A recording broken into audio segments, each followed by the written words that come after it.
West Virginia Governor Patrick Morrisey is joining us live on that, and he was there at the event with the president and has been a great advocate for protecting women and girls' sports and their private spaces.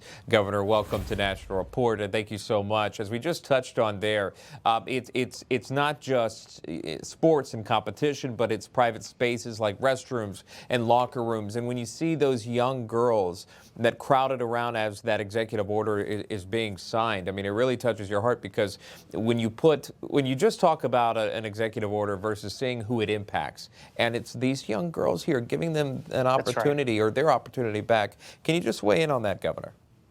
Absolutely. First of all, it was an incredible day yesterday at the White House, because President Trump has done something that I think is going to make so many millions of young Americans so happy.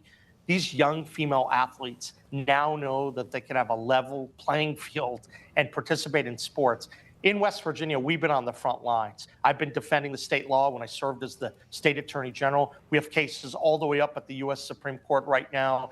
And for President Trump to come in and recognize common sense and sanity, I think is a breath of fresh air to all of the women across America. This is something that's long overdue. And the radical nature of what the gender ideology folks are trying to do, this is a way to say, stop. We're not going to keep going anymore. And it's about sports. It's about locker rooms. It's about changing rooms. And it's about the basic culture, recognizing that there are two sexes.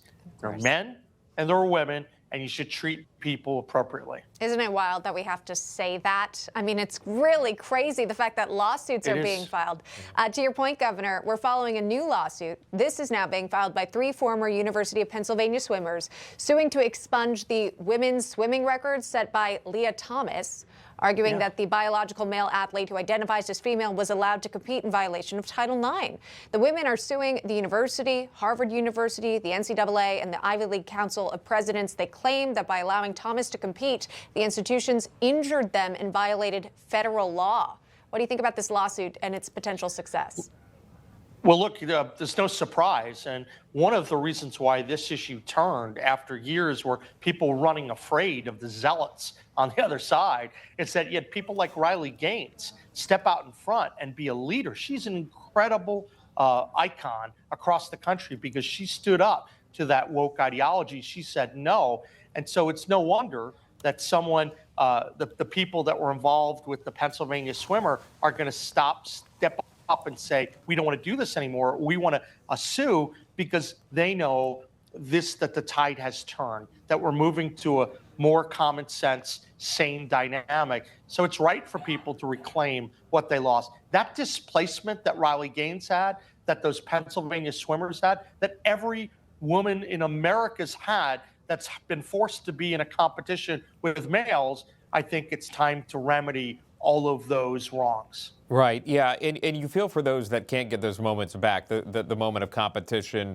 where they were placed there, and for them, it's said and done. But for those young girls that we just saw, this is their future now opening up with this executive order, not having to face what maybe some like Riley Gaines and others had to undergo. Information. Truth is freedom. Is Newsmax. It's real news for real people.